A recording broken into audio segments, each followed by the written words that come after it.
I spent $19,000 on my son's wedding. I paid for every last cent of that party. And in the middle of the reception, he took the microphone and said, "I want to thank my real mother," pointing to his mother-in-law. I sat in silence while everyone looked at me. Then I did something he will never forget. My name is Estefanía Letters. I'm 70 years old, and for 45 of those years, I was the only mother Marco ever knew. I adopted him when he was 5, after his biological parents died in an accident. He was a timid, frightened child who cried every night for the mother he had lost. I was a 25-year-old single woman working double shifts at a textile factory to support him. I gave up my youth, my dreams, any chance of having a family of my own. It was all for him. I gave him unconditional love, a private education, and vacations I could never have afforded as a child. Marco grew up spoiled and protected, wanting for absolutely nothing.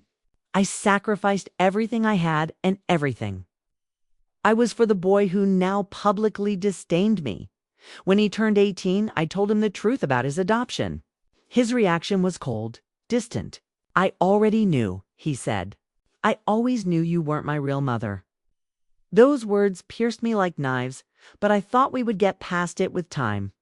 I was completely wrong.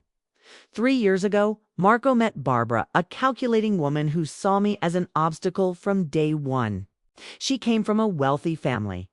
Her mother, Monica, had properties, businesses, and influence. Compared to her, I was just a retiree living on a modest pension in a simple apartment. To Barbara, I was an embarrassment to be hidden away. She began to whisper poison in my son's ear. "Your adoptive mother is so meddlesome," she'd say. My mother would never get so involved in our business. Marco started to change. His visits became sporadic. The phone calls shorter, his replies curt. With each passing day, my son drifted further away. But when they announced their wedding, I was ready to give everything for him one more time. Marco came to my house one afternoon, sitting on my sofa as if he were a stranger. "I need your help with the wedding," he said, without even a greeting. "Barbara's parents have already paid their share, but we need more money for the venue we want." I asked him how much he needed. $19,000, he replied without blinking. It was practically my entire life savings, the money I had set aside for medical emergencies. For my own funeral, so I wouldn't be a burden to anyone. "That's a lot of money, Marco," I told him. His response chilled my blood. "If you really loved me like you say you do, you wouldn't think twice." That night, I couldn't sleep. That $19,000 represented 45 years of sacrifice, of working until exhaustion, of denying myself small pleasures to save every penny. But it was my son's wedding. I thought that maybe, after this grand gesture, he would remember everything I had done for him. I went to the bank the next day and withdrew every last cent. I handed the check to Marco without conditions or reproaches. He took it as if it were the most natural thing in the world, as if I owed it to him and so much more. He didn't even thank me. He just said, "Barbara will be happy." The following months were a hell of wedding preparations where I was treated like one of the hired help. Barbara decided everything: the menu, the flowers, the music, even where I was allowed to sit. "It's my wedding, not yours," she would snap whenever I tried to offer an opinion. Marco remained silent, letting his fiancée humiliate me time and again.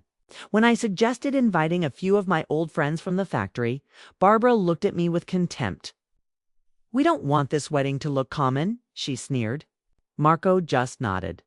My friends, the women who had stood by me for decades, weren't good enough for the wedding I was paying for. On the day of the wedding, I arrived early, wearing a coral dress I had bought especially for the occasion. I wanted to look dignified for my son, but when Marco saw me, his first reaction was disgust. "Don't you have something more discreet?" he asked. "I don't want you drawing attention. The ceremony was beautiful." I cried with emotion watching my little boy become a man.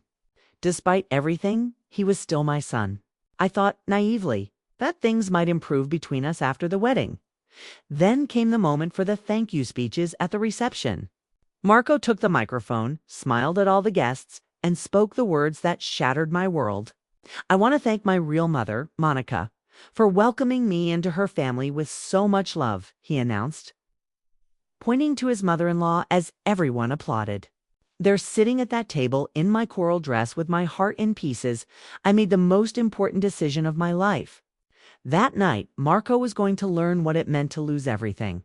I sat there, smiling as if nothing had happened, but inside something had irrevocably broken. The guests looked at me with pity. Monica, my son's new mother-in-law, approached with a fake smile. "Estefania, what a lovely ceremony," she cooed. "Thank you for everything you did for Marco when he was little. We'll take it from here." Her words were a slap in the face. When he was little, as if my role had ended decades ago. Monica continued, "Barbara told me you sacrificed a lot for Marco, but you don't have to worry anymore. He's in good hands now." Marco, beaming with joy, came over. "Wasn't my speech moving?" he asked. Monica hugged him. "It was precious, son. You moved us all." She called him son. "My son." He hugged her back. "Thanks, Mom, Monica, for all the support you've given us." He didn't even look at me. It was as if I was invisible. Barbara rushed over, her pink dress flowing. "Did you see? My mom is arranging a surprise honeymoon for us. 3 weeks in Europe." Marco kissed her passionately. "Your mom is incredible."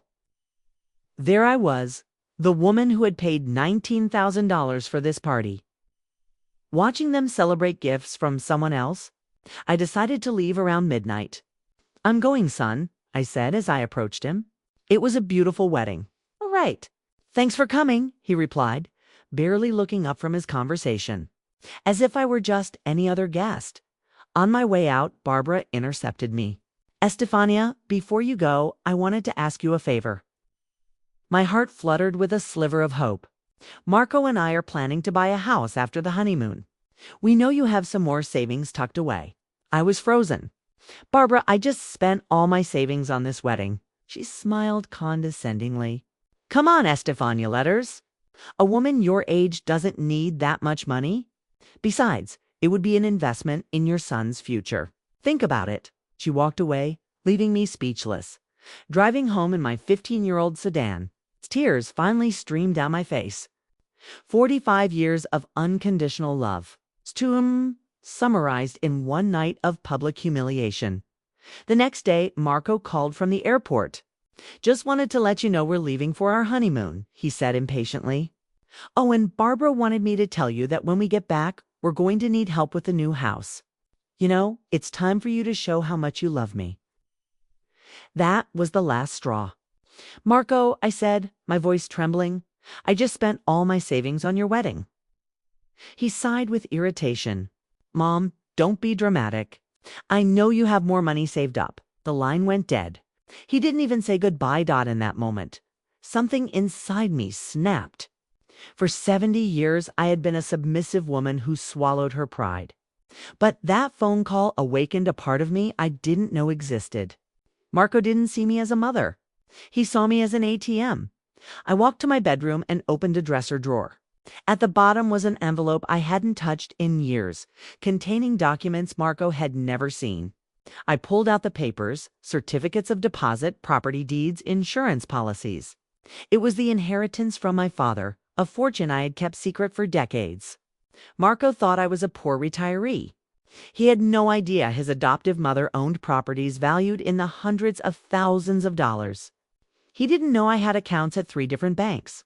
He had no clue that the woman he had just publicly humiliated was wealthier than his precious mother -in-law. For the first time in months, I smiled. They were all about to discover who they had messed with. I picked up the phone and dialed a number I had saved for years. "Mendoza Law Firm," a professional voice answered. "This is Estefania Herrera. I need to speak with Mr. Rawl urgently. It's about a family inheritance."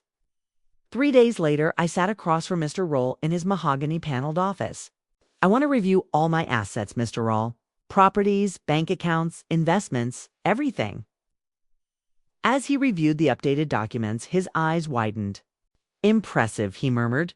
"You have 4 commercial properties, 2 luxury rental apartments, and investment accounts.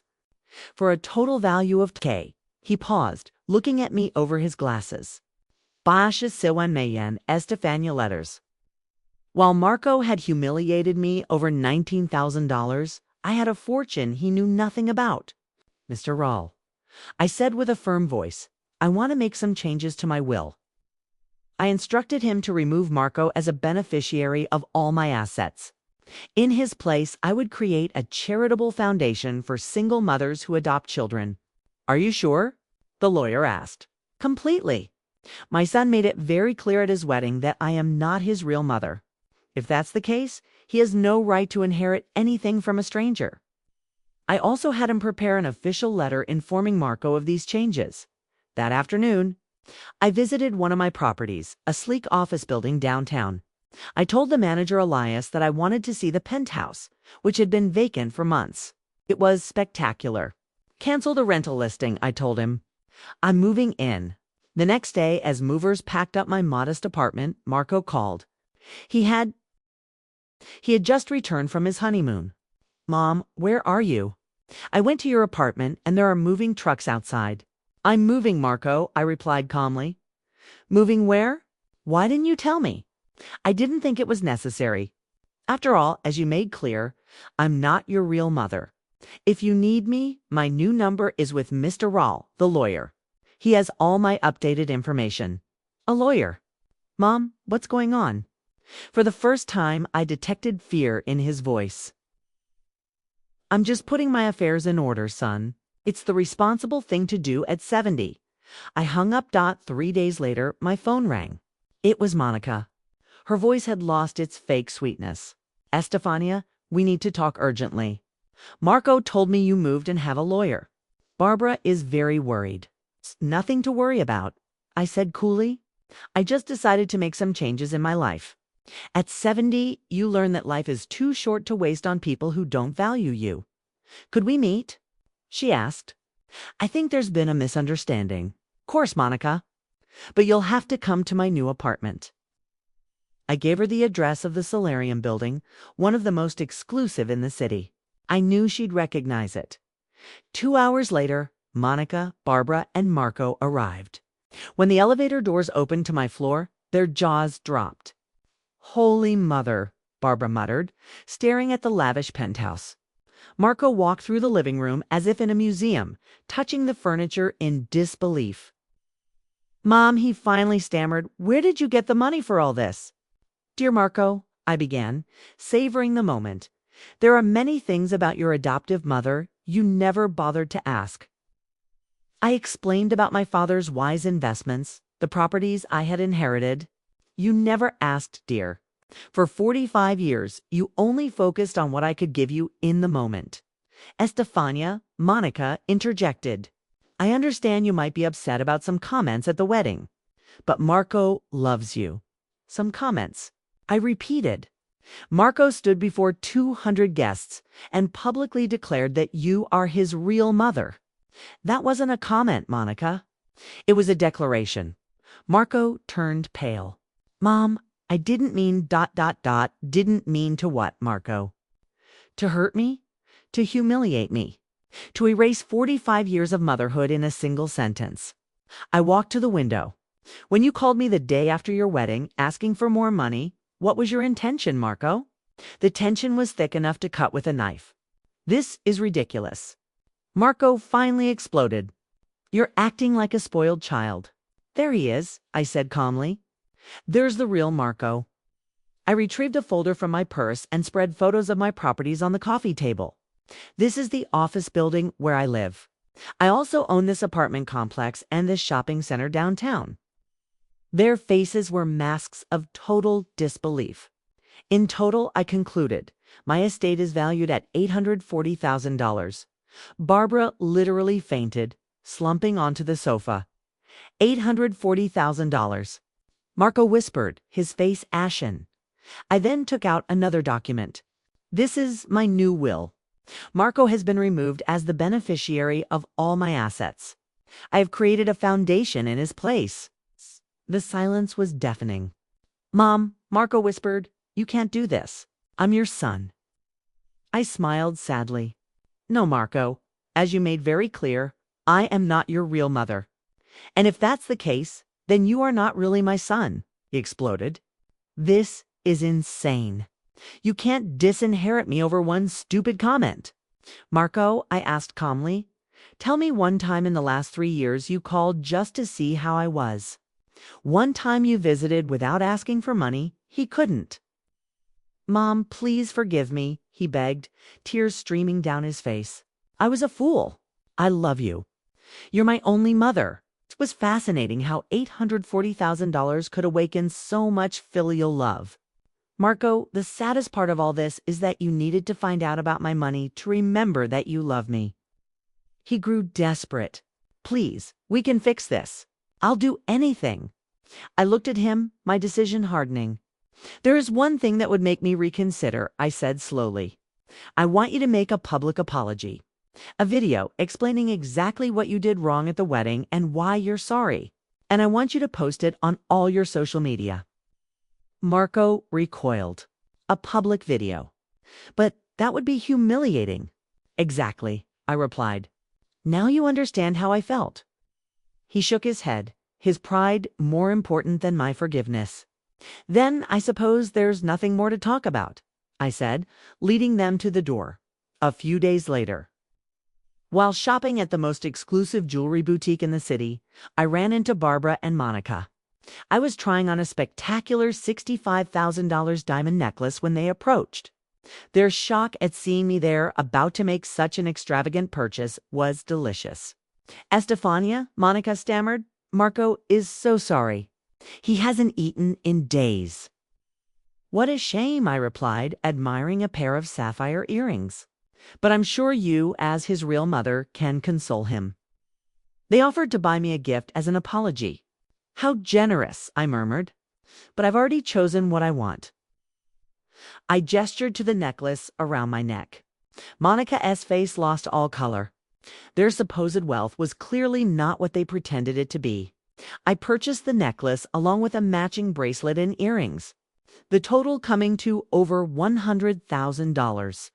As I left, I told them, when Marco decides whether his public image or my love is more important, he knows where to find me. 3 days later, my phone exploded with notifications. Marco had posted the video. He appeared on screen, a broken man, and confessed everything. He detailed his ingratitude, the public humiliation at the wedding, and the years he had treated me like an ATM. He acknowledged that I was his one and only true mother and that I had every right to disinherit him.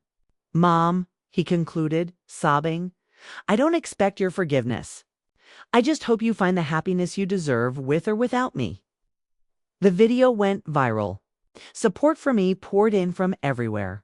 Barbara showed up at my door, begging. He did what you asked, she cried. Isn't it enough? The video doesn't erase 45 years of ingratitude, Barbara, I explained patiently. Do you think he would have made that video if he still thought I was poor? My flight to Barcelona was 5 days later. The night before I left, Marco and Barbara stood outside my apartment door for hours, pleading and reproaching. I never opened it.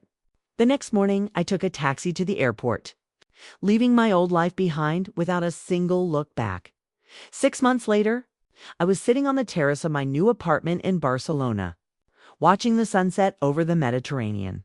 I had found peace, purpose, and genuine happiness. My foundation, Brave Mothers, was thriving. Helping single women who had adopted children, I learned through an old friend that Marco and Barbara had divorced. He'd also lost his job due to the scandal. He was in therapy, working through his issues. He even tried to contest the will and lost. One day, a handwritten letter arrived. It was 3 pages of remorse and newfound understanding. I read it once and put it away. His awakening was his own journey, not my victory. On my 71st birthday, my new friends in Barcelona raised a glass to me. To Estefanía, they cheered, for showing us that it's never too late to reclaim your dignity. I had learned the most important lesson of my life. Love that diminishes you isn't love. Family that only appears in a crisis isn't family. And it is never, ever too late to choose yourself. The future, for the first time in my life, belonged completely to me. And that was, funnily enough,